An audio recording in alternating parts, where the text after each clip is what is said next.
Turning to the Titans now, they officially have their defense coordinator, Gus Bradley. Of course, the news broke earlier this week. It was basically confirmed, but the team came out and officially confirmed it today. He's a happy guy. Yeah, he's not going to be calling the plays, but he will be the defensive coordinator. This is a guy who, coached the Jaguars for 3 years. He's been defense coordinator for several different teams in the NFL, so definitely has a lot of experience now, and you got a really experienced staff shaping up here in Nashville. Yeah, it's refreshing considering the last staff didn't have any head coaching experience between Callahan, or coordinating Holtz, experience. Wilson, Colt Anderson. So now you have these four with Saleh, Bradley, Dable, and Bones. Like, that's a night and day thing, especially for a team with a lot of young guys. That's huge. And Saleh considers Gus Bradley a mentor. And so to have that guy in your second stint and probably your last head coaching stint right down the hall from you, I think that's super invaluable. And a guy who's going to be, if you're a DC and you're not calling plays, you're teaching a lot of these guys too. And so teaching the defensive players, a defense full of young players, is huge. I mean, I love what the Titans have done so far. Yeah. Look, this is the fourth time that Saleh and Bradley have worked together. Wow. They worked together with the Jaguars, they worked together with Seattle, and they worked together with San Francisco, and now they're working together here. So it tells you they're going to be able to work well together. And that is really important, because we've talked about, Saleh's going to call the plays, but he's also the head coach, which comes first and foremost. And if things go awry and he gets pulled in another direction,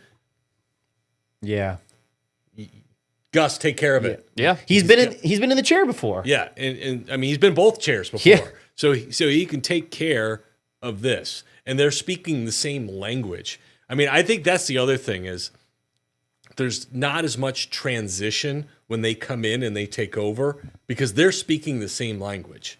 So now it's just a matter of getting the players to speak that language. And Bradley reportedly turned down the Arizona Cardinals DC job to where he could call plays. And more money. And more money. And so why would you do that?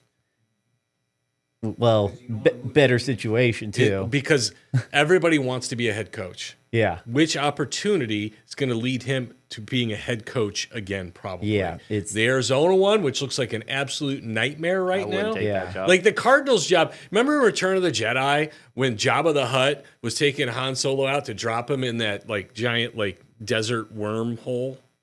Oh yeah. That's the Cardinals job.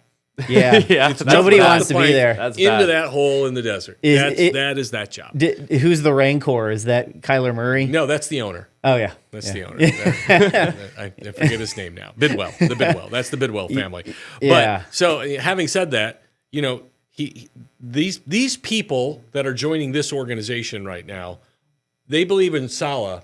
They also believe in Cam Ward. They all believe in Cam Ward.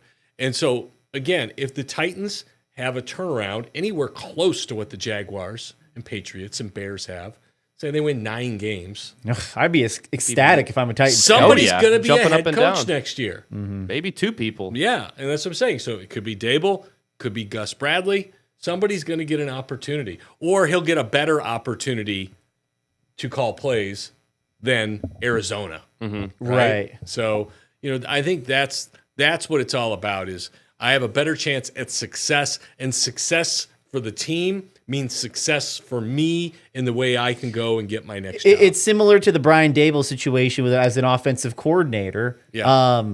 If you're looking at Philadelphia, for example, he turned down a Philly job that high pressure, Nobody right? wants. How many? They've had 5 or 6 different coordinators in the last 5 or 6 different years. They've had 5 coordinators in 5 years. Jalen Hurts, who, jury's still out on him if he's actually a good quarterback in this league.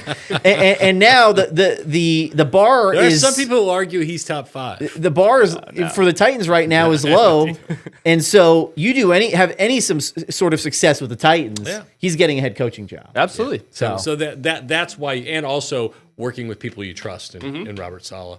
And there's some other people on that defensive staff that they're familiar with as well. Yeah. So I think that, I think that's why they were hopeful. Again, we talked about this yesterday. He was Robert Saleh's first choice. Yes. They weren't sure if they were going to get him. They were going to wait it out while he looked at these other opportunities. But their fingers were crossed that they were going to get Gus Bradley to come here. So that's a coup for them. I mean, it's a couple of coups for them. It's huge. And then I don't want to say you walk into Bones Fossil, but they really walk into Bones Fossil, Man. which is awesome. Yeah. It's a good coach to walk into. Yes, I'll tell you that. Yeah, I'll tell you. I mean, I've been here a long time, and he is highly regarded, in a very short period of time as any assistant coach I've seen here. Mike Munchak was a revered coach here for the Tennessee Titans when he offensive line and eventually became the head coach. Really revered here. Dick LeBeau came here. He's royalty. He's actually one of the few people I nerded out talking to. I was like, it's Dick LeBeau. Fangirling, It's Dick LeBeau. Dick LeBeau was a Hall of Fame player and coach. Yeah. He literally invented the fire zone blitz. That's pretty cool. Yeah, it's pretty awesome. That's pretty awesome. Yeah, the Titans definitely have a good staff. Hopefully, you can translate this to some success on the football field.